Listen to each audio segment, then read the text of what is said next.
आए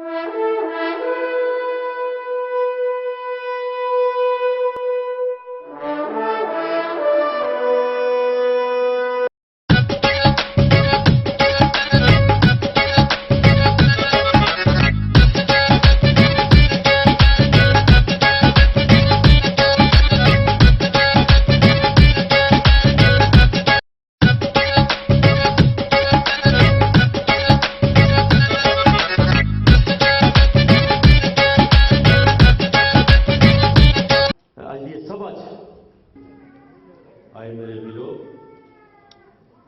मेरी भैनों, मैं थोड़ा बहुत बहुत धन्यवादी हाँ कि तुसी मैनू इत्थे आउण दा मौका दिता। पिछले 4 साल तो ग्रीस के साथी कोशिश करते रहे और 4 साल बाद मैनू थोड़े कोल आउण दा मौका मिलिया है। समा थोड़ा है, थोड़े समय थोड़ी गल करदियां कोई जरूरी गल्लां तुहानूं समझाउण की कोशिश करांगा, क्योंकि समा 8 बजे का सोचा गया सी। कई बार हालात नहीं बनते, हालातों के ना बनने नाल काफ़ी कुछ बदल जाता है। फिर भी मैं तुहानूं बेनती करूँगा कि मैं बड़ी दूरों चल के आया हाँ, तुसीं मैनू अपने देश तो इत्थे बुलाया है। ये बेनती करना मेरी जिम्मेवारी है कि मेरे शब्दों को ध्यान नाल सुनना, क्योंकि जे मैं अपनी कोई गल तुहानूं ना समझा सकिया या तुसी मेरी कोई गल समझ ना सके तो इस समय की भी बर्बादी होगी और पैसे की भी बर्बादी होगी। तुसी बहुत नारे लाए और उहदे विच मैनू भी कहा कि संघर्ष करो, असीं तुहाडे नाल आ। मेरे नाल चलना अलग बात है, बाबा साहब डॉक्टर अंबेडकर के मिशन को लेके चलना अलग बात है। अज मैं तुहानूं लगता है कि मैं बाबा साहब के मिशन को सही दिशा च लेके जा रहा। तुहानूं महसूस होता है कि मैं बाबा साहब के सुपनों को पूरा करने वास्ते संघर्ष कर रहा। तुहानूं जापदा है कि मैं ईमानदारी नाल अगे वध रहा। इस करके तुसीं ये सोचते हो कि अगर मैं संघर्ष करता रहिंदा हाँ तो तुसीं मेरा साथ दिंदे रहोगे। मेरी जिम्मेवारी है, ये हुण मेरी जिम्मेवारी है कि मैं तुहाडे नाल ईमानदारी नाल पेश आवां। अगर मैं कुत्तियां बिल्लियां की तरह विक जाता हाँ, अगर मैं नीच का नीच रह जाता, जिस समाज में मैं पैदा होया उस समाज पैदा होने तो बाद बाबा साहब को समझण तो बाद, बाबा साहब के संघर्ष को चलाउण तो बाद, बाबा साहब के सुपनों को पूरे करने की इच्छा पैदा करने तो बाद भी अगर मैं अपनी औकात बदल लेंदा हाँ, नोटां पिछे विक जाता हाँ, अपनियां खुदगर्दियां पिछे तुहानूं छड्ड दिंदा हाँ, तो तुसीं कदे मिशन नहीं छड्डना। तुसीं अपने मिशन दे विच खड़े रहना। कौन मनुख कद किस मोड़ ते तुहानूं छड्ड के चला जाएगा, किसी का कोई भरोसा नहीं किया जा सकता। काशी राम जी के जान तो बाद मैं सोचता हाँ मेरी जिम्मेवारी ज़्यादा बढ़ गई है। अज तुसीं काशी राम जी को अपने विचकार नहीं देख रहे, अज मैं भी काशी राम जी तो बिना अधूरा महसूस करता। पर काशी राम जी तो नहीं आउणगे। जब बाबा साहब डॉक्टर अंबेडकर चले गए सी तो थोड़ी खुशकिस्मती सी कि काशी राम जी थोड़े भारत के सीन ते पैदा हुए। काशी राम जी ते जाण तो बाद कौन मनुख उन्होंने कद का खड़ा होएगा, कौन मनुख बाबा साहब के मिशन को लेके चलेगा, कौन मनुख भगवान बुद्ध के सुपनों को पूरा करने की हिम्मत करेगा, कौन मनुख गुरु रविदास के सुपनों को पूरा करने की खातर जंग लड़ेगा और बेगमपुरा वसाउण की कोशिश करेगा, अजे असी उन्होंने राह वल देख रहे हैं। जब समाज उठता है, जब लोग जागते हैं, जब लोगों की इच्छा जागती है, लोगों के अंदर तमन्ना पैदा होती है, लोगों के अंदर ख्वाहिश उठती है और अंदर एक तूफान जागता है, तो कोई ना कोई काशी राम भी पैदा हो जाता है। ये तीन शब्द जो मेरे सामने या तुसी अपने सामने रखी हुई है, समाज परिवर्तन लहर, इन्हां तिन्हां का अर्थ करना अज दे इस समागम का मेरा निशाना होएगा। समाज परिवर्तन लहर, ये समाज की है? समाज लिख दिता, समाज है कि? मैं थोनू जो अंकड़े दिया उन्होंने याद रखना है कि संसार दे विच 6 अरब लोग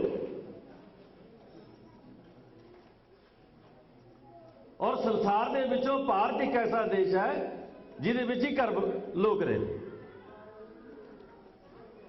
संसार के लोगों वांग भारत के लोग नहीं रहते। दुनिया के समाजा वर्गा समाज भारत विच नहीं है। समाज की हुंदा है? समाज पशुओं नाल नहीं बनता, समाज पंछियों नाल नहीं बनता, समाज पहाड़ां ते समुद्रां नाल नहीं बनता, समाज कोई जंगल नहीं है। समाज जिथे मर्द ते औरत दे होण उसनूं समाज कहा। धरती का वो टुकड़ा जिथे मर्द ते औरत रहिंदे होण वो समाज। ये पहली गल तुहानूं चेते रखनी चाहिए है कि समाज किसनूं कहते। इस धरती के उत्ते कोई भी टुकड़ा ऐसा, चाहे वो जंगल है, चाहे वो समुद्र है, चाहे वो टापू है, चाहे वो मैदान है, चाहे वो मारूथल है, चाहे वो पठार है, चाहे वो किसी किस्म का भी टुकड़ा है, जिस टुकड़े के उत्ते मर्द ते औरत उसनूं असीं समाज आखदे। भारत की धरती के टुकड़े उत्ते 1 अरब लोग रहिंदे आ। लगभग 40-45 करोड़ औरतां और 50 करोड़ के करीब आदमी रहिंदे। वो समाज है, पर दुनिया के समाज नालों बिल्कुल अलग समाज। क्योंकि जो तुसीं लिखिया है इत्थे मैं उहदे अर्थ कर रहा। जब लिखण वेले शायद तुसीं ना सोचिया होवे जो कुछ मैं कहना है, ये तुसीं लिखण वेले नहीं सोचिया होवेगा। अगर मैं यही समझा सकिया तुहानूं तो मैं समझदा कि अज गल पूरी हो जाएगी। भारत का समाज जिहड़ा 1 अरब समाज है, ये समाज दुनिया तो बिल्कुल अलग किस्म का समाज है। जो तुसीं देखना है ये अलग किस्म का समाज किसने बनाया? जब थोड़े बाप दादे भारत के उत्ते राज करते सी, सिंधु सभ्यता थोड़े बाप दादियां की धरती होया करती थी, उस धरती का थानू नहीं पता है, थानू उसकी जानकारी नहीं है।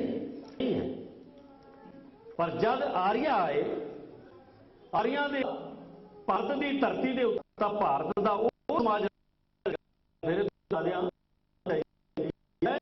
उस बारे सानू कोई ज्यादा जान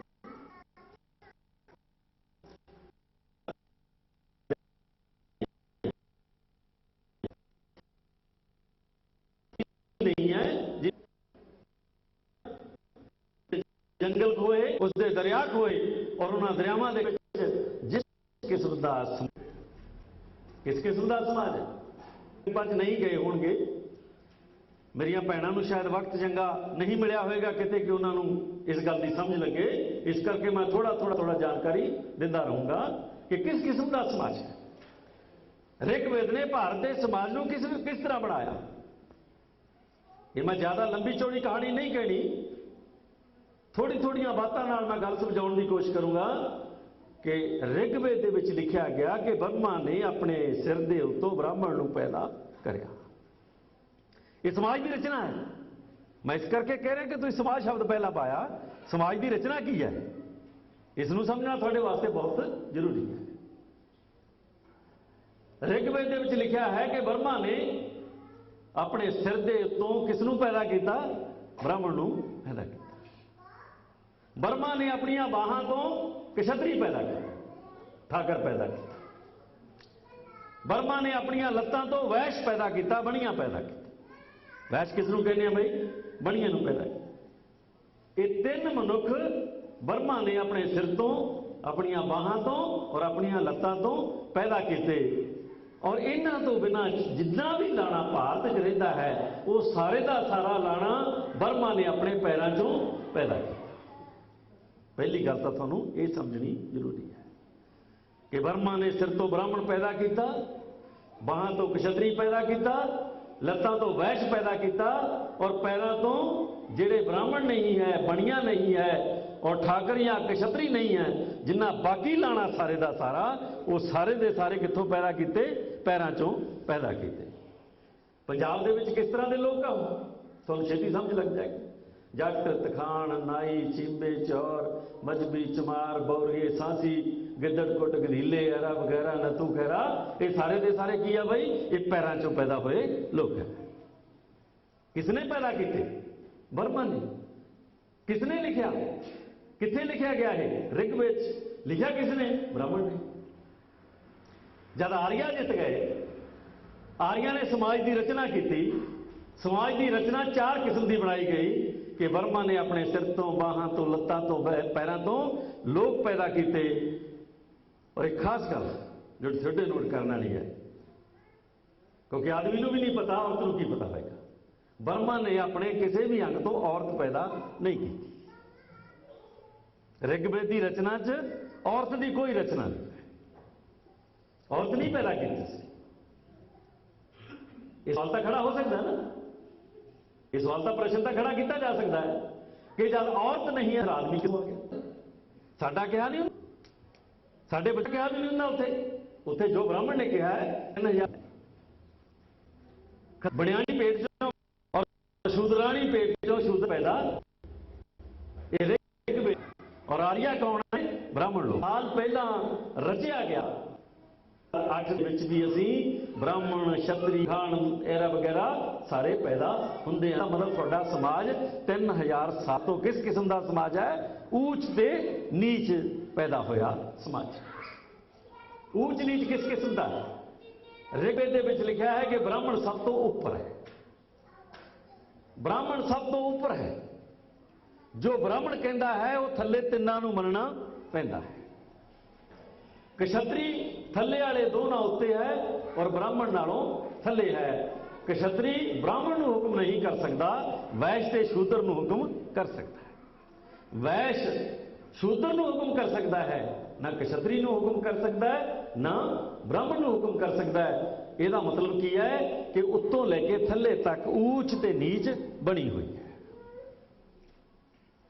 पैरों च पैदा होया नीच, वैश्य उस तो उत्ते और उस तो उत्ते क्षत्री, उस तो उत्ते ब्राह्मण। ये सिस्टम है जिहड़ा ऋग्वेद दे विच रचिया गया और वो किस आधार से रचिया गया? एक उच्चा है, दूजा नीवा है। जिहड़ा समाज ब्रह्मा के सिर चों पैदा होया वो दूसरा क्वालिटी उसकी की है कि ऊंच ते नीच पैदा होया।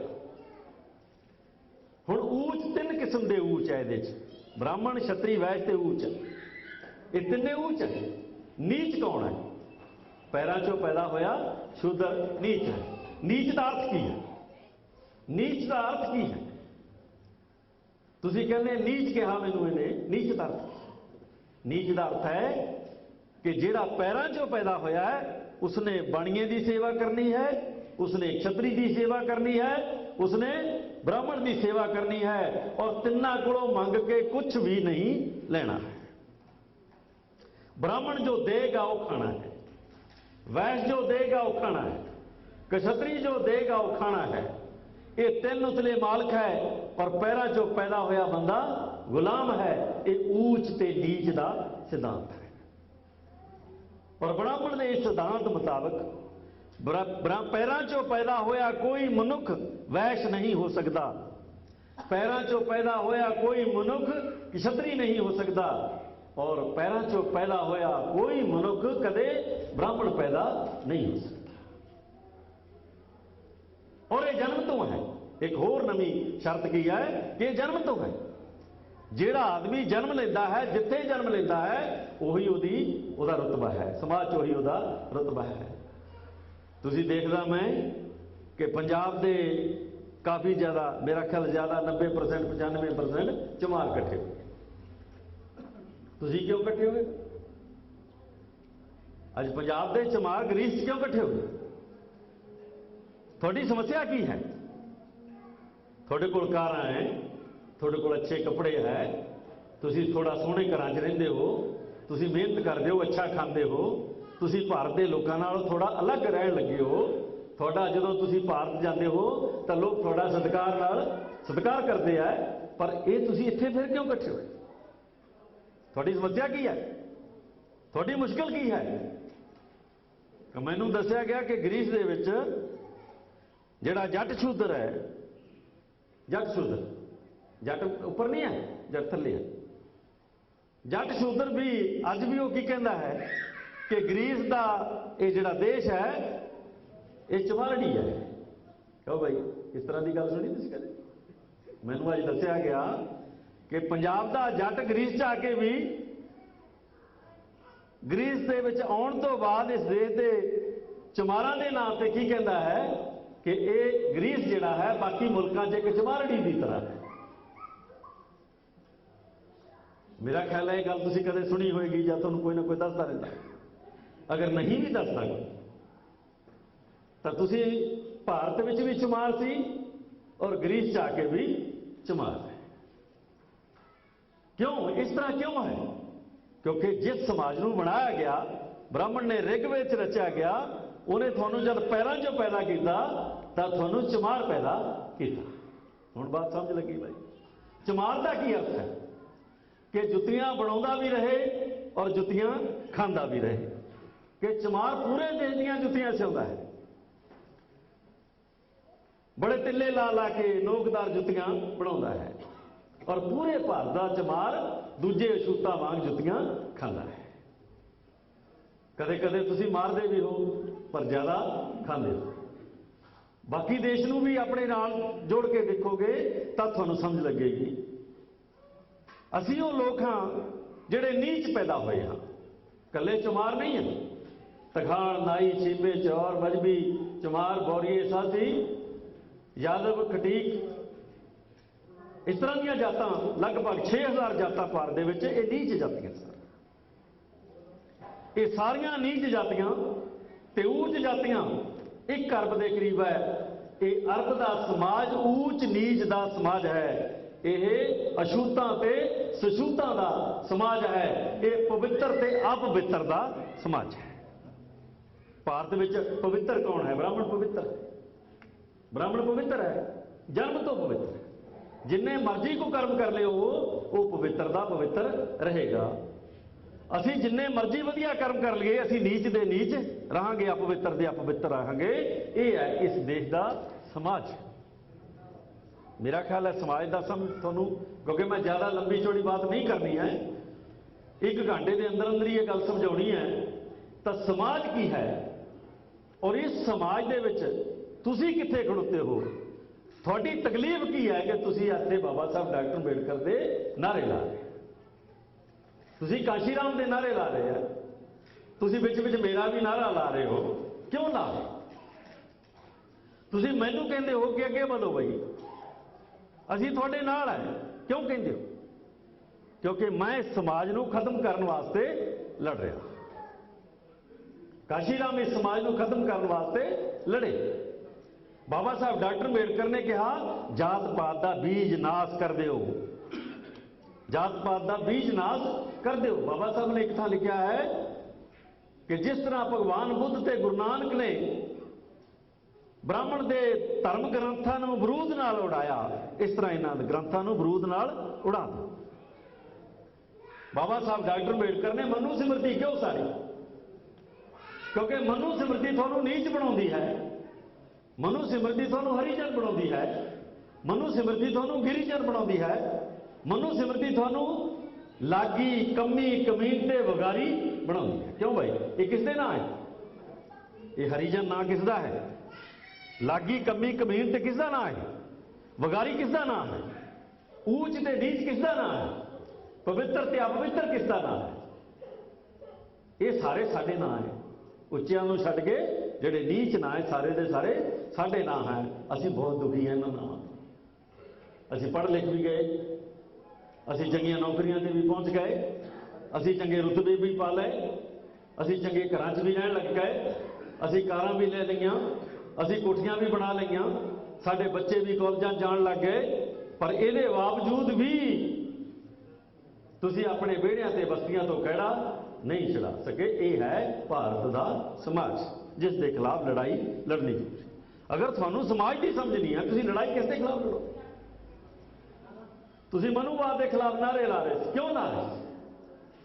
बाबा साहब डॉक्टर अंबेडकर ने 1927 मनु सिमरती क्यों साड़िया? क्योंकि मनु सिमरती थोड़ी तकदीर लिखी हुई है कि इन्हां दी जायदाद कुत्ते गधे ते सूर होएगी। थोड़ी जायदाद की होएगा? कुत्ते गधे ते सूर थोड़ी जायदाद। तुसी कदे भी किसी दे नवे कपड़े कदे नहीं पा सकोगे। अछूतां दी औरत जिहड़ी है 1 गज तो ज्यादा कपड़ा अपने लक दुआले नहीं लपेट सकती। अछूतां दी औरत वास्ते लिखा गया है कि ये छातियां कदे नहीं ढक सकेगी, इन्हूं नंगियां छातियां रख के ही जिउणा पएगा। अगर इन्होंने थुकना है तो अपने कुजे च थुकणगे, थले नहीं थुकणगे, ताकि उच्ची जात का पैर ना लग जाए। मनु सिमरती च लिखा होया है कि मुर्दियां दे लाहे हुए कफन पाउणगे। मैं अपने बचपन च देखता रहा, साडे गरीब लोग जिहड़े जट्टां दे घरां च काम करते सी, तां जद कोई जट्टां दा बजुर्ग मरदा जां औरत मरदी तां उसदे कफन जिहड़े है या लाहे हुए कपड़े या मंजी या उहदे जिहड़े बिछौणे हुंदे वो साडे लोग उहदे पिछे लड़ते रहने। मैं अपने बचपन से देखा। इसका मतलब की है कि मनु सिमरती च लिखा होया है कि अछूत लोग अपना नवा कपड़ा नहीं बना सकते, इन्हों लाहे हुए कपड़े ही पाने पैणगे। मनु सिमरती च लिखा होया कि इन्हों के लक नाल झाड़ू बन्निया होएगा ताकि इन्हों की पैड़ नाल दी नाल मिटदी तुरी जाए। मनु सिमरती च लिखा होया है कि ये लोग कदे भी साबते भांडे च खाना नहीं खाणगे, और जब खाना भी खाणगे तो लोगों की झूठ खाया कर। मैं लोगों को अपने बजुर्गों को झूठ खाते वेख्या है। विआहां दे विच शादियां दे विच मैं इन्हां नूं झूठ खाते वेख्या है। तुसीं नहीं वेख्या, मेरे तो छोटी उम्र के लोगों ने नहीं वेख्या, जिहड़े बजुर्ग है साडे उन्होंने वेख्या नहीं, हंडाया है सारा कुछ।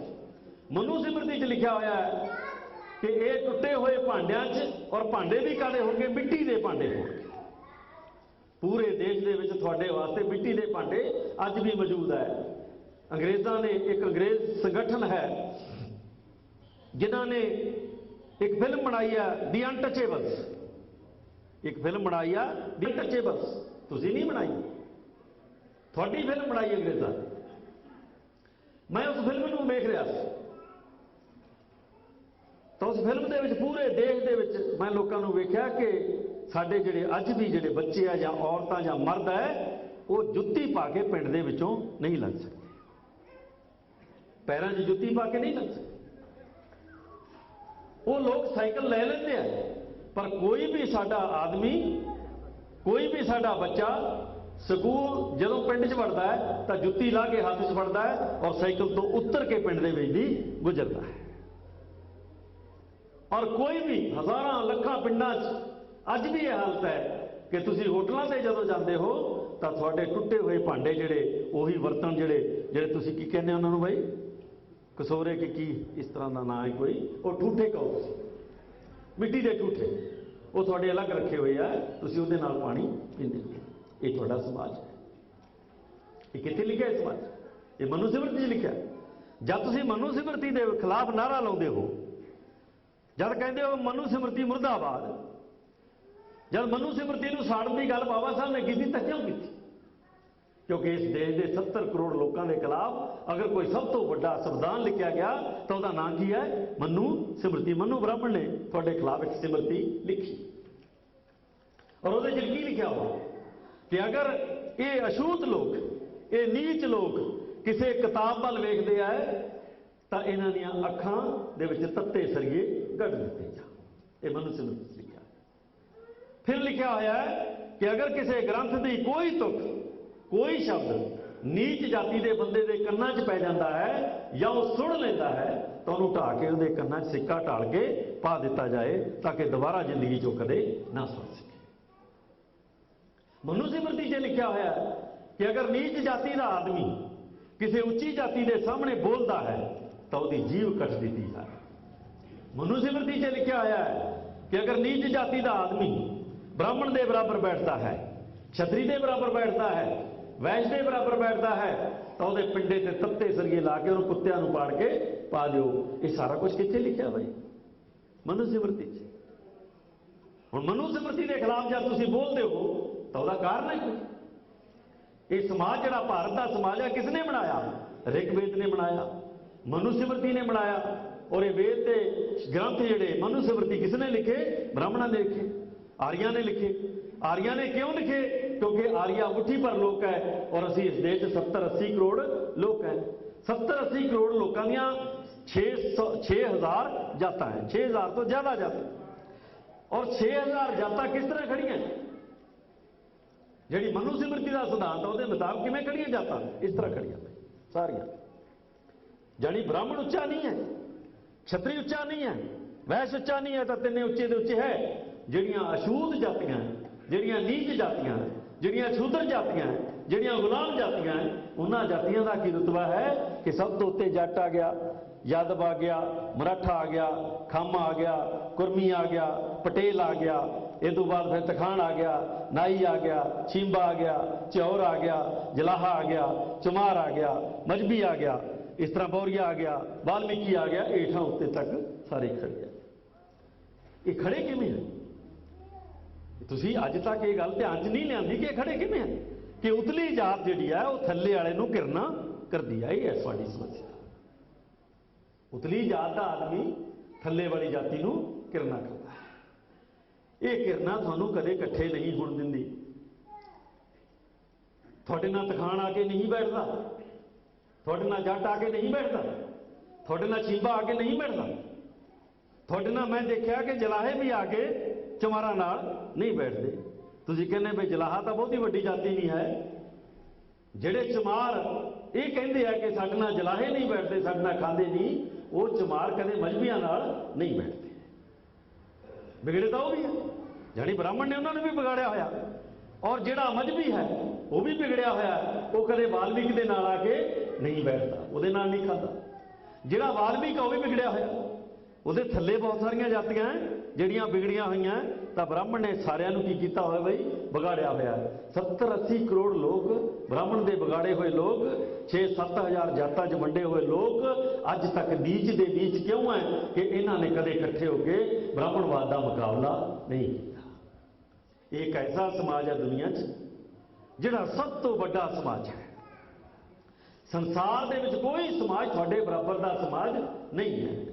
थोड़ी ये लियाकत है, थोड़े अंदर एक खूबी है, थोड़े ये गुण है कि तुसी संसार का सब तो बड़ा समाज हो। पर थोड़े वर्गा नलायक भी कोई नहीं कि सब तो बड़े होने के बावजूद भी मुट्ठी पर लोगों दी जुत्तियां खाना तुसी पसंद करते हो। इदू बड़ा नलायक समाज भी कोई नहीं। अजे तक मैं समाज की बात कर, अगर तुम समाज को समझाओ, अगर समाज की गल थोड़े पल्ले पै जाएगी तो तुम बदलना शुरू करोगे, तो तुम बदलोगे। 100-200 आदमी बैठा है, ये खुशकिस्मती है साड़ी कि 70-80 करोड़ के विचों असीं 200 आदमी ग्रीस के विच बैठ के अज अपने दुखों की गल कर रहे हैं। असीं अपने समाज को समझण वास्ते लगे हुए हैं। ये साडे भाई सरदार जरनैल सिंह इत्थे बैठे सी, किधर गए भाई? जरनैल सिंह ये साडे इन्हूं बार बार कह रहा कि मेरे नाल बैठना बजी सी। क्यों कह रहा? मैं ज़्यादा समा इन्हां तो बैठ के इन्हां नाल गल क्यों करनी चाहुंदा? क्योंकि टुटे हुए समाज को नहीं जोड़ोगे तो थोड़ी ताकत नहीं बनेगी। ब्राह्मण ने थानू तोड़िया है, ब्राह्मण ने थानू नीच बनाया है, ब्राह्मण ने थानू अछूत बनाया है, ब्राह्मण ने थानू हरिजन गिरिजन बनाया, ब्राह्मण ने लागी कमी कमीनते बगारी बनाया। साडी मां नू की बनाया उन्हें? मां नू भी देखो तखाणी, चींबण, चौरी, नैन, जलाही, चम्यारी, मजबन, बौरनी, बालवीकणी, जमादारनी, ये साडियां मावां दे नाम है भाई। जिहदी मां का नाम इन्ना घटिया होएगा उहदे बच्चों का नाम पवित्र किवें हो सकता है? ये तो गल औरत नूं भी समझनी चाहिए। ये गहने पा के, हजार हजार के सूट पा के, चंगे सैंडल वधिया पा के कार ते बैठ के साडे मत्थे का कलंक नहीं लेता। असीं IAS भी बन जाते हैं, असीं IPS भी बन जाते हैं, डिप्टी कमिश्नर लग जाते हैं, असीं पुलिस अफसर बन जाते हैं, SS भी बन जाते हैं। भारत के पिंडां 'च अज भी कोई जिहड़ा SSP है, जिहदे कोल सारी पुलिस हुंदी जिले दी, वो आदमी अपने घोड़े ते बैठ के या टौर दे नाल पिंड दे विचों नहीं गुजर सकता अगर वो नीच जाति 'च पैदा होया है। ठाकर उन्होंने घोड़े ते नहीं बैठन, ठाकर घोड़े ते नहीं बैठन। ज्ञानी जैल सिंह नूं तुसीं जाणदे हो सारे, ज्ञानी जैल सिंह का नाम सुनिया तुसीं? क्यों भाई ज्ञानी जैल सिंह का नाम सुनिया? ज्ञानी जैल सिंह इस देश का राष्ट्रपति। ज्ञानी जैल सिंह किस समाज पैदा होया? दलित समाज, तरखाना के घर च पैदा होया। 1985 की घटना है। 1985 के विच देश का राष्ट्रपति ज्ञानी जैल सिंह मंदिरों के दर्शन करने वास्ते निकलिया। जब मंदिरों के दर्शन करद्या करद्या निकलिया तो वह केरला के गुरु वजूर मंदिर चला गया। उन्हें कहा सब तो वड्डा मंदिर है हिंदुओं का, चलो इत्थों मत्था टेकदे इत्थे। जद ही वो ज्ञानी जैल सिंह अंदर वड़न लग्या तो ब्राह्मणों ने वह उत्थे अंदर जाना बैन दिता कि तू अछूत जाति च पैदा होया, तू मंदिर च मत्था नहीं टेक सकता। शायद तुहानूं नहीं पता कि उस वेले ज्ञानी जैल सिंह उतों चल के सील गवर्धनपुर पहुंचा गुरु रविदास के मंदिर, और उसका बयान मेरे को रिकॉर्ड के दर्ज है कि उन्हें कहा कि मैं अपने घरे आ गया हाँ।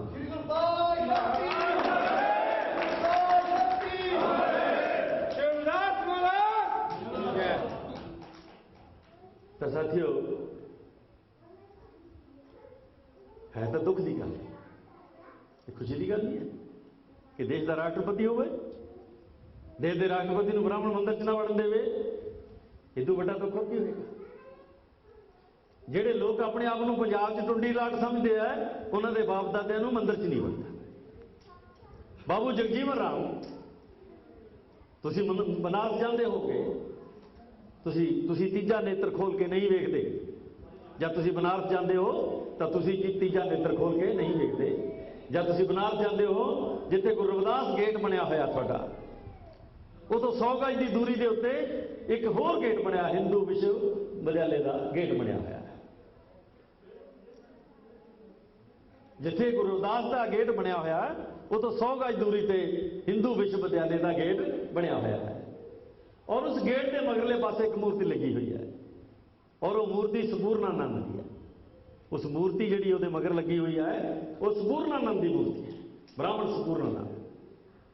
ब्राह्मण संपूर्णानंद की मूर्ति का उद्घाटन 1978 किया गया। जब 1978 च मूर्ति का उद्घाटन करना सी तो डिप्टी प्राइम मिनिस्टर उस वे जगजीवन राम सी, बाबू जगजीवन राम। बाबू जगजीवन राम नूं मूर्ति का उद्घाटन करने वास्ते सद्या गया। तुसी जब बनारस जाते हो विश्वविद्यालय के उस गेट के कोल दी लंघते हो रोज, तो तुसी मूर्ति वाल नहीं देखते, क्योंकि थोड़ा तीजा नेत्र नहीं खुलिया है।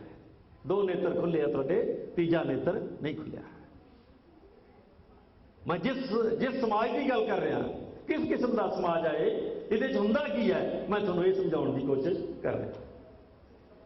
बाबू Jagjivan Ram deputy prime minister उस मूर्ति का उद्घाटन करने वास्ते सद्या गया।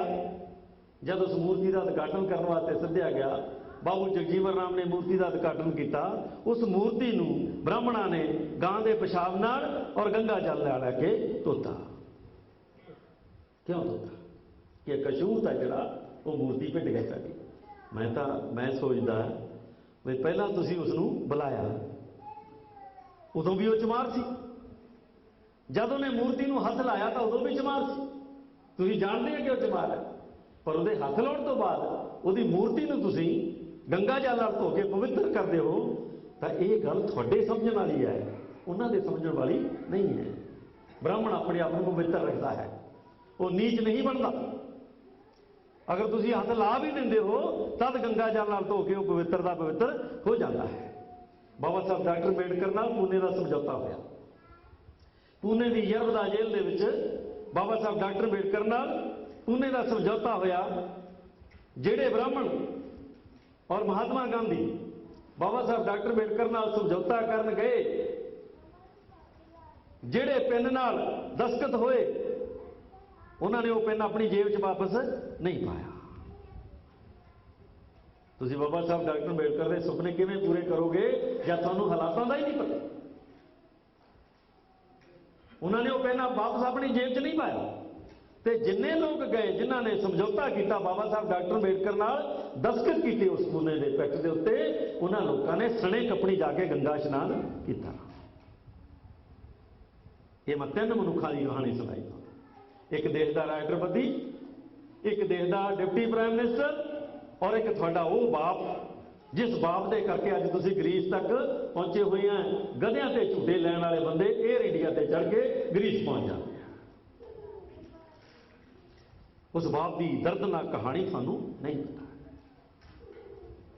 ਇਹ ਕਹਾਣੀ ਮੈਂ ਤੁਹਾਨੂੰ ਕਿਉਂ ਸੁਣਾ ਰਿਹਾ ਕਿ ਮੇਰੇ ਵਰਗਾ ਲੱਲੀ ਛੱਤੀ ਕੀ ਕਹੇਗਾ ਜਦ ਦੇਸ਼ ਦੇ ਰਾਸ਼ਟਰਪਤੀ ਨਾਲ ਇੱਕ ਹੁੰਦਾ ਹੈ, ਜਦ ਦੇਸ਼ ਦੇ ਡਿਪਟੀ ਪ੍ਰਾਈਮ ਮਿਨਿਸਟਰ ਨਾਲ ਇਹ ਹੁੰਦਾ ਹੈ, ਜਦ ਇਸ ਦੇਸ਼ ਦਾ ਸੰਵਿਧਾਨ ਲਿਖਣ ਵਾਲੇ ਵੱਡੇ ਮਨੁੱਖ ਨਾਲ ਹੀ ਕੁਝ ਵਾਪਰਦਾ ਹੈ, ਤਾਂ ਮੇਰੇ ਵਰਗੇ ਲੱਲੀ ਛੱਡੀ ਨੂੰ ਕੌਣ ਪੁੱਛਦਾ ਹੈ? ਇਹ ਸਮਾਜ, ਜਿਸ ਸਮਾਜ 'ਚ ਅਸੀਂ ਪੈਦਾ ਹੋਏ, ਉਸ ਸਮਾਜ ਦਾ ਵੱਡਾ ਮਨੁੱਖ ਵੀ ਵੱਡਾ ਨਹੀਂ ਬਣ ਸਕਿਆ। ਇਲਾਹਾਬਾਦ ਦੀ ਹਾਈ ਕੋਰਟ ਦਾ ਜੱਜ ਬਦਲਿਆ ਗਿਆ। ਜਦ ਦੂਜਾ ਜੱਜ ਉਸ ਕੁਰਸੀ ਤੇ ਆ ਕੇ ਬੈਠਿਆ, ਉਹ ਕੁਰਸੀ ਤੇ ਬੈਠਣ ਤੋਂ ਪਹਿਲਾਂ ਉਹਨੇ ਉਸ ਨੂੰ ਗੰਗਾ ਜਲ ਨਾਲ ਧੋਤਾ, ਕਿਉਂਕਿ ਉਸ ਇਲਾਹਾਬਾਦ ਦੀ ਹਾਈ ਕੋਰਟ ਦੇ ਉਸ ਕੁਰਸੀ ਦੇ ਉੱਤੇ ਪਹਿਲਾਂ ਅਛੂਤ ਬੈਠਦਾ ਸੀ। ਕੀ ਤੁਹਾਨੂੰ ਪਤਾ ਇਸ ਗੱਲ ਦਾ ਭਾਈ? ਕੀ ਇਹਨਾਂ ਘਟਨਾਵਾਂ ਦਾ ਤੁਹਾਡੇ ਦਿਮਾਗ 'ਚ ਹੈ ਕੁਝ ਨਕਸ਼ਾ ਕਿ ਇਲਾਹਾਬਾਦ ਦੀ ਹਾਈ ਕੋਰਟ ਹੈ, ਇੱਕ ਅਛੂਤ ਜੱਜ ਬੈਠਦਾ ਹੈ, ਉਹਦੀ ਬਦਲੀ ਹੋ ਜਾਂਦੀ ਹੈ, ਦੂਸਰਾ ਜੱਜ ਆਉਂਦਾ ਹੈ ਉੱਚੀ ਜਾਤ ਦਾ, ਔਰ ਉੱਚੀ ਜਾਤ ਦਾ ਜਿਹੜਾ ਜੱਜ ਹੈ ਉਹ ਉਸ ਕੁਰਸੀ ਨੂੰ ਗੰਗਾ ਜਲ ਨਾਲ ਧੋ ਕੇ ਬੈਠਦਾ ਹੈ। ਤਾਂ ਇਦੋਂ ਭੈੜੀ ਤੁਹਾਡੀ ਹਾਲਤ ਕੀ ਹੋਏਗੀ? ਧਨਕ ਲਾਲ ਮੰਡਲ ਹਰਿਆਣੇ ਦਾ ਗਵਰਨਰ, ਪੰਜਾਬ ਦਾ ਗਵਰਨਰ, ਪਹਿਲਾਂ ਹਰਿਆਣੇ ਦਾ ਗਵਰਨਰ ਸੀ, ਫਿਰ ਉਹ ਪੰਜਾਬ ਦਾ ਗਵਰਨਰ ਬਣਿਆ, ਫਿਰ ਉਹ ਰਾਜਸਥਾਨ ਦਾ ਵੀ ਨਾਲ ਗਵਰਨਰ ਬਣਿਆ। ਉਹ ਰਾਜਸਥਾਨ ਦੇ ਮੰਦਰ ਚਲਾ ਗਿਆ। ਜਦੋਂ ਮੰਦਰ 'ਚ ਮੱਥਾ ਟੇਕਣ ਗਿਆ ਤਾਂ ਦਰਵਾਜ਼ੇ ਤੇ ਲਿਖਿਆ ਹੋਇਆ ਹੈ ਕਿ ਇਸ ਮੰਦਰ ਵਿੱਚ ਸ਼ੂਦਰ ਤੇ ਕੁੱਤਾ ਮੱਥਾ ਨਹੀਂ ਟੇਕ ਸਕਦਾ। ਇਸ ਮੰਦਰ ਤੇ ਕੁੱਤਾ ਤੇ ਸ਼ੂਦਰ ਨਹੀਂ ਆ ਸਕਦੇ। ਇਹ ਤੁਹਾਡਾ ਸਮਾਜ, ਇਹ ਤੁਹਾਡੀ ਦੁਰਦਸ਼ਾ ਹੈ। ਗੁਰੂ ਸਾਹਿਬ ਜਦੋਂ ਇਹ ਲਿਖਦੇ ਆ ਕਿ ਐਸੀ ਦਸ਼ਾ ਹਮਾਰੀ, ਤੁਸੀਂ ਉਹਦੇ ਸ਼ਬਦ ਪੜ੍ਹਦੇ ਹੋ, ਗਾ ਲੈਂਦੇ ਹੋ, ਟੱਲੀਆਂ ਵਜਾ ਲੈਂਦੇ ਹੋ, ਛੈਣੇ ਵਜਾ ਲੈਂਦੇ ਹੋ, ਪਰ ਤੁਸੀਂ ਉਹਦੇ ਦਰਦ ਨੂੰ ਤਾਂ ਨਹੀਂ ਸਮਝਦੇ। ਗੁਰੂ ਸਾਹਿਬ ਕਹਿੰਦੇ ਆ ਕਿ ਮੈਂ ਬਨਾਰਸ ਦੇ ਆਸ-ਪਾਸ ਮਰੇ ਹੋਏ ਪਸ਼ੂ ਢੋਂਦਾ ਹਾਂ। ਕਿਉਂ ਬਈ?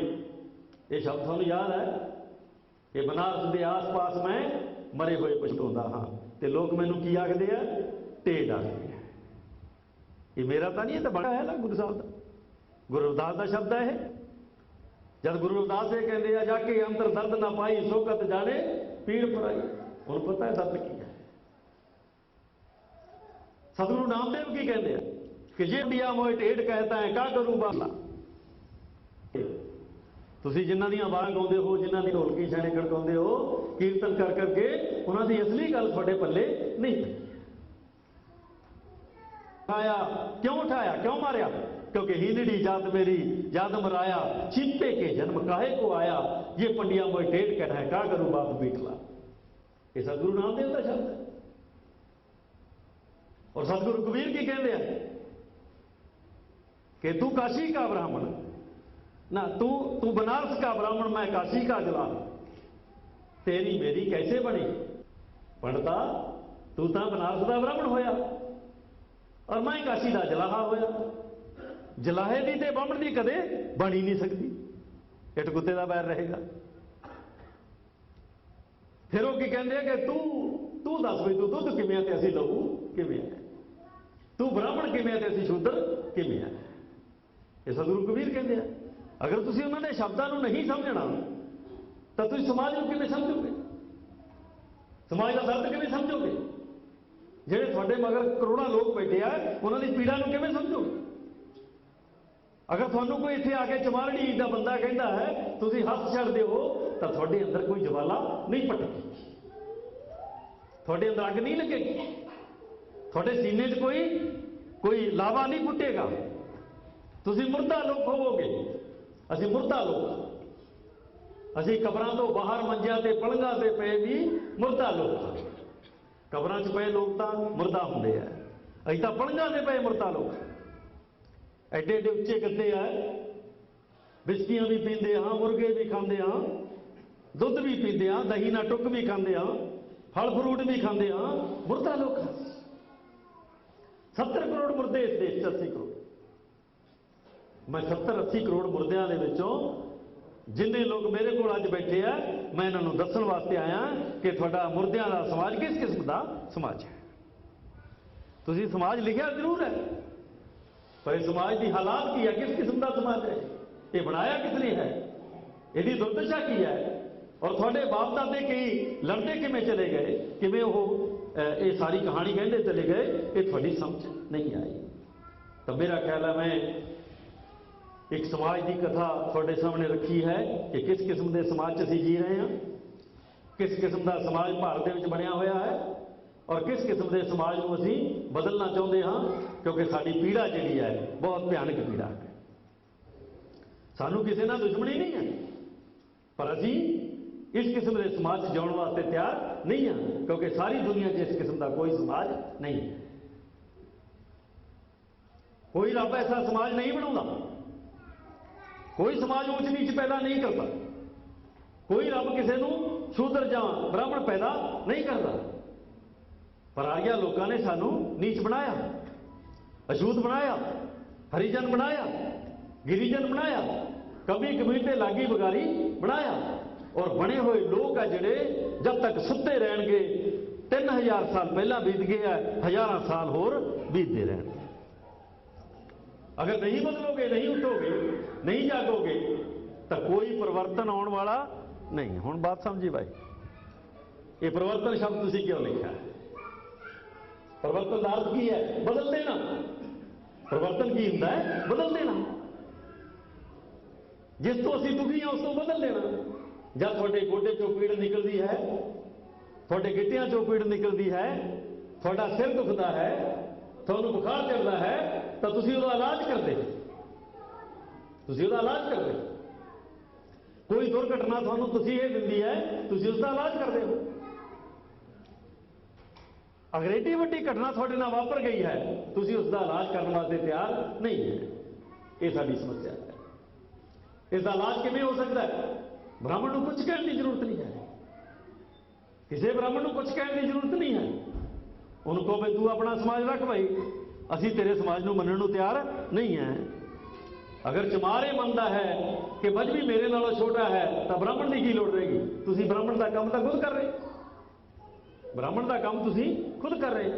ਅਗਰ ਜਲਾਹਾ ਇਹ ਸੋਚਦਾ ਹੈ ਕਿ ਚਮਾਰ ਮੇਰੇ ਨਾਲੋਂ ਛੋਟਾ ਹੈ, ਮਜ਼੍ਹਬੀ ਮੇਰੇ ਨਾਲੋਂ ਛੋਟਾ ਹੈ, ਤਾਂ ਬ੍ਰਾਹਮਣ ਦਾ ਕੰਮ ਅਸੀਂ ਖੁਦ ਕਰ ਰਹੇ ਹਾਂ।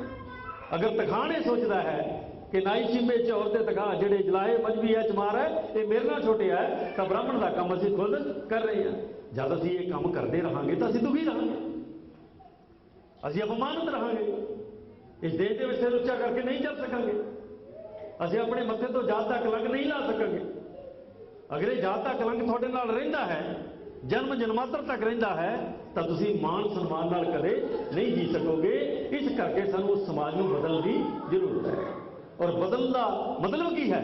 ਪਰਿਵਰਤਨ ਲੈ ਕੇ ਆਉਣਾ, ਉਸ ਸਮਾਜ ਨੂੰ ਪਰਿਵਰਤਨ ਕਰਨਾ। ਬਦਲ ਜਾਏਗਾ ਸਮਾਜ, ਬਰਾਬਰ ਹੋ ਜਾਣਗੇ ਲੋਕ, ਇੱਕ ਦੂਜੇ ਨਾਲ ਪਿਆਰ ਪੈਦਾ ਹੋ ਜਾਏਗਾ, ਘਿਰਨਾ ਨਹੀਂ ਰਹੇਗੀ, ਇੱਕ ਦੂਜੇ ਦੇ ਕੋਲ ਜੁੜ ਜਾਓਗੇ ਤਾਂ ਭਾਰਤ ਦੇਸ਼ ਵੀ ਤਰੱਕੀ ਕਰੇਗਾ ਔਰ ਤੁਸੀਂ ਖੁਦ ਲੋਕ ਵੀ ਤਰੱਕੀ ਕਰੋਗੇ। ਇਹ ਤੁਹਾਨੂੰ ਤਰੱਕੀ ਨਹੀਂ ਕਰਨ ਦਿੰਦਾ, ਇਹ ਤੁਹਾਨੂੰ ਮਧੋਲ ਕੇ ਰੱਖਦਾ ਹੈ, ਇਹ ਤੁਹਾਨੂੰ ਲਤਾੜ ਕੇ ਰੱਖਦਾ ਹੈ। ਅਗਰ ਬਾਬਾ ਸਾਹਿਬ ਡਾਕਟਰ ਅੰਬੇਡਕਰ ਸੰਵਿਧਾਨ ਨਾ ਲਿਖਦੇ, ਅਗਰ ਬਾਬਾ ਸਾਹਿਬ ਡਾਕਟਰ ਅੰਬੇਡਕਰ ਤੁਹਾਡੀ ਵਿੱਦਿਆ ਦਾ ਅਧਿਕਾਰ ਤੁਹਾਨੂੰ ਨਾ ਦਿੰਦੇ, अगर बाबा साहब डॉक्टर अंबेडकर थोड़ा रिजर्वेशन का अधिकार थानू ना देंदे, अगर वो वोट का अधिकार थानू ना देंदे, अगर कानून का बराबरी का अधिकार थानू ना देंदे, अगर वो दूजियां दे बराबर थानू मानता ना देंदे, तो अज तुसीं ग्रीस नहीं पहुंच सकते। थोड़ी इन्नी हिम्मत नहीं कि अपने बेड़िया से बस्तियों चुट के बाहर आ सकते। जिस तरह की हालात साडे पिंडां 'च रही है, या जिस तरह पूरे देश साडी हालात बनी हुई है, वो हालात बदलनी है। वो हालात बदलने वास्ते पहला समाज को समझना जरूरी है, और फिर समाज को बदलना जरूरी है। अगर समाज की समझ लग जाए, समाज की पीड़ा समझ लग जाए, अपने दर्दां की समझ लग जाए, मनुख के अंदर जो पीड़ा जो अपमान चल रहा है उसकी समझ लग जाए, तो फिर कोशिश करता मनुख कि उस तो खैड़ा छड़ाया जाए। तुसीं अज जब इकट्ठे हुए हो तो तुसीं ये समझने वास्ते इकट्ठे हुए हो कि ऐसी किहड़ी पीड़ा है, ऐसा किहड़ा दर्द है जिस तो असीं छुटकारा पाउणा है। अगर पीड़ा का नहीं पता, अगर दर्द का नहीं पता, तो डॉक्टर इलाज नहीं करेगा, डॉक्टर उसका इलाज नहीं कर सकेगा। बाबा साहब डॉक्टर अंबेडकर को पीड़ा का पता सी, बाबा साहब डॉक्टर अंबेडकर को दर्द का पता सी। बाबा साहब डॉक्टर अंबेडकर को जो चलती हुई गड्डी चो चक के बाहर मारिया, वो जानते सी कि गड्डी चढ़ता की आ। बाबा साहब डॉक्टर अंबेडकर को जो तिखड़ दोपहरे गड्ढे चो ला के प्राणियों नाल कुटिया गया, बाबा साहब जानते सी कि पीड़ा की। जब बाबा साहब ने स्कूल च जाके जुत्तियां च बैठ के पढ़ना शुरू किया, प्यास लगी, घड़े चो पानी पीता, और घड़े नूं हथ लाउण करके ही उन्होंने डंडियां नाल कुटिया गया, उसकी छिल लाई गई, तो बाबा साहब जानते सी उसकी पीड़ा की। जब शाहू महाराज, शाहू छत्रपति शिवाजी के पोतरे जिहड़े गद्दी ते बैठे आए, जब ब्राह्मण ने कहा कि महाराज ये रसोई थोड़ी है, ये महल थोड़ा है, ये राज थोड़ा है, पर तुसीं मेरी रसोई च दाखिल नहीं हो सकते, तो शाहू महाराज को पीड़ा का पता सी, इस करके लड़िया थोड़ी करो। ज्योतिराव फुले नूं 10वीं जमात पढ़न तो बाद जब ब्राह्मणों की जंग च वेख के उन्होंने कुटिया गया, मारिया गया, तब ज्योतिराव फुले नूं पता लग्या कि साडी पीड़ा की चीज़ है। दर्द का पता लग्या, जब दर्द का पता लग्या तो लड़ना शुरू किया, जब पीड़ा का पता लग्या तो इलाज करना शुरू किया। अज जब असीं उन्हां दे जाण तो बाद जिउंदे हाँ, तो असीं उस पीड़ा को समझना है, पीड़ा को समझ के समाज को समझना है, समाज को समझ के उन्होंने बदलने वास्ते चलना है। अगर तुसीं बदलने वास्ते उठ के खड़े होंदे हो तो यह परिवर्तन करना है। इहनूं की कहने असीं परिवर्तन करना है। और उस तो बाद तीजा शब्द की है, लहर। लहर बनना, समुद्र दीयां लहरां तुसीं देखदे हो, समुद्र की हर लहर जिहड़ी किनारे वल नूं जांदी है। इस देश का 70-80 करोड़ लोग जिहड़े आ, जब इक्को तरह की सोच हो जाएगी, जब इन्हां दा दिमाग बदल जाएगा, जब इन्हां दे अंदर जात पाती सिस्टम के खिलाफ एक बगावत आ जाएगी, जब ये करना कर लगणगे जात पाती सिस्टम नूं, जब उन्होंने तोड़न वाल वधणगे, तो की होएगा? एक तूफान खड़ा हो जाएगा, एक तूफान खड़ा होएगा। और वो तूफान की है, वो एक लहर बनेगी। जब वो लहर बनेगी तो तुसीं किनारे वाल वधोगे, तो किनारियां वाल वधण वाले लोग आ जिहड़े वो मंजिलां पार कर जाते। जब मैं कनेडा तो आया, कनेडा तो वापस जब मैं जा रहा सी तो बरमिंघम दे विच जहाज़ उतरिया। उस जहाज़ दे विच उतरे हुए लोग असीं, तो एक हिंदू उत्थे जिहड़ा मेरी नाल दी सीट ते बैठा सी, उन्हें 1.5 घंटा सानू गालां कढ़ियां खड़ के कि गौरमेंट ने चूड़े भर्ती की, इस करके जहाज़ नहीं चल रहा। मैं कोले बैठा 1.5 घंटा मैं उहदियां बातां सुनदा रहा कि सरकार ने चूड़े भर्ती कर ली और चूड़े जहाज़ चलाउण लाते, और इस करके जहाज़ जिहड़ा है नहीं चल रहा क्योंकि लेट हो रहा सी। जब मैं उन्होंने सुन रहा सी तो 2 गल्लां मेरे दिमाग, एक तो यह कि मैं छित्तर फेरा, एक मेरे दिमाग च सी कि मैं छित्तर फेरा, दूसरी मेरे दिमाग च सी कि जब मेरा 80 करोड़ समाज ही सुता पिया है तो मैं कला की करांगा। मैं ये गल तुहानूं क्यों सुनाई है कि नहीं उठोगे तो कुछ नहीं बदलेगा, कोई परिवर्तन नहीं आए, कोई तब्दीली नहीं आई। उठ के खड़े हो जाओगे, लहर बन जाओगे तो समाज बदल जाएगा। बदले हुए समाज का की अर्थ होता है कि मनुख एक दूजे के बराबर मान ते सम्मान सिर्फ इनू परिवर्तन कहते हैं। तो मैं साथियों अज दे इस अज की सभा तुसीं बैठ के मैनूं सुनिया है, सबर नाल सुनिया है। जो मैं कहा है ये इन्ना ज़्यादा नहीं है जिन्ना कहना चाहिए, इन्ना नहीं जिन्ना मैंने बोलना चाहिए। मैं सोचता सी 8 बजे बोलांगा मैं तो 11 बजे तक 2-2.5 घंटे बोलांगा, पर हालात नहीं बने। जो बने मैं इसका फायदा उठाने की कोशिश की है। ਤੁਸੀਂ ਵੀ ਫਾਇਦਾ ਉਠਾਉਣ ਦੀ ਕੋਸ਼ਿਸ਼ ਕੀਤੀ ਹੈ, ਮੈਂ ਵੀ ਫਾਇਦਾ ਉਠਾਉਣ ਦੀ ਕੋਸ਼ਿਸ਼ ਕੀਤੀ ਹੈ। ਅਗਰ ਤੁਸੀਂ ਮੇਰੀਆਂ ਇੰਨੀਆਂ ਗੱਲਾਂ ਸਮਝ ਲਈਆਂ, ਅਗਰ ਮੇਰਾ ਦਰਦ ਸਮਝ ਲਿਆ ਹੈ, ਅਗਰ ਆਪਣੇ ਬਾਪ ਦਾਦੇ ਦਾ ਦਰਦ ਸਮਝ ਲਿਆ ਹੈ, ਆਪਣੀਆਂ ਮਾਵਾਂ ਦਾ ਦਰਦ, ਕਦੇ ਆਪਣੀ ਮਾਂ ਨੂੰ ਨਾ ਪੁੱਛੋ ਬਾਹਰ ਕੱਢੋ, ਇਸ ਦਰਦ ਚੋਂ ਮਾਂ ਨੂੰ ਬਾਹਰ ਨਾ ਕੱਢੋ, ਕਿਉਂਕਿ ਮਾਂ ਦਾ ਨਾਮ ਤੁਹਾਡੇ ਤੋਂ ਪਹਿਲਾਂ ਹੁੰਦਾ ਹੈ, ਮਾਂ ਦਾ ਅਪਮਾਨ ਸਭ ਤੋਂ ਪਹਿਲਾਂ ਹੁੰਦਾ ਹੈ। ਜੋ ਮਾਂ ਹੈ ਉਹ ਸਾਨੂੰ ਪੈਦਾ ਕਰ ਦਿੰਦੀ ਹੈ, ਇਸ ਕਰਕੇ ਮਾਂ ਦਾ ਸਨਮਾਨ ਬਣਾਉਣ ਵਾਸਤੇ ਲੜਨਾ ਹੈ, ਲੜਾਈ ਲੜਨੀ ਹੈ। ਅਗਰ ਮਾਂ ਦਾ ਸਨਮਾਨ ਪੈਦਾ ਕਰ ਲਓਗੇ ਤਾਂ ਉਹਦੇ ਚੋਂ ਪੇਟ ਚੋਂ ਪੈਦਾ ਹੋਣ ਵਾਲਾ ਬੱਚਾ ਵੀ ਮਾਨ ਸਨਮਾਨ ਨਾਲ ਜਿਉ ਸਕੇਗਾ। ਇਸ ਕਰਕੇ ਮੈਂ ਸਾਥੀਓ ਅੱਜ ਦੇ ਇਸ ਸਮਾਗਮ 'ਚ ਤੁਹਾਨੂੰ ਬੇਨਤੀ ਕਰਦਾ ਹੋਇਆ ਤੁਹਾਡਾ ਧੰਨਵਾਦ ਵੀ ਕਰਦਾ ਹਾਂ ਕਿ ਤੁਸੀਂ ਮੈਨੂੰ ਸੁਣਿਆ ਹੈ, ਤੁਸੀਂ ਮੇਰੀ ਗੱਲ ਸਮਝਣ ਦੀ ਕੋਸ਼ਿਸ਼ ਕੀਤੀ ਹੈ। ਅਗਰ ਤੁਹਾਡੇ ਦਿਲ 'ਚ ਆਉਂਦੀ ਹੈ ਤਾਂ ਚਲੋ ਆਪਾਂ ਬਾਬਾ ਸਾਹਿਬ ਦੇ ਸੁਪਨਿਆਂ ਨੂੰ ਪੂਰਾ ਕਰਨ ਦਾ ਭਾਰਤ ਜਿਹੜਾ ਉਹਨੂੰ ਬਣਾਉਣ ਦੀ ਲਹਿਰ ਖੜੀ ਕਰੀਏ। ਅਗਰ ਉਹ ਲਹਿਰ ਖੜੀ ਹੋ ਜਾਂਦੀ ਹੈ ਤਾਂ ਦੇਸ਼ ਦਾ 70-80 ਕਰੋੜ ਮਨੁੱਖ ਹੈ ਜਿਹੜਾ ਉਹ ਇੱਜ਼ਤ ਤੇ ਮਾਣ ਨਾਲ ਜਿਉ ਸਕੇਗਾ। ਇਹਨਾਂ ਸ਼ਬਦਾਂ ਨਾਲ ਹੀ ਮੈਂ ਤੁਹਾਡਾ ਧੰਨਵਾਦ ਕਰਦਾ ਹੋਇਆ ਤੁਹਾਡੇ ਤੋਂ ਰਜਾ ਲੈਣਾ। ਜੈ ਭੀਮ, ਜੈ ਭਾਰਤ।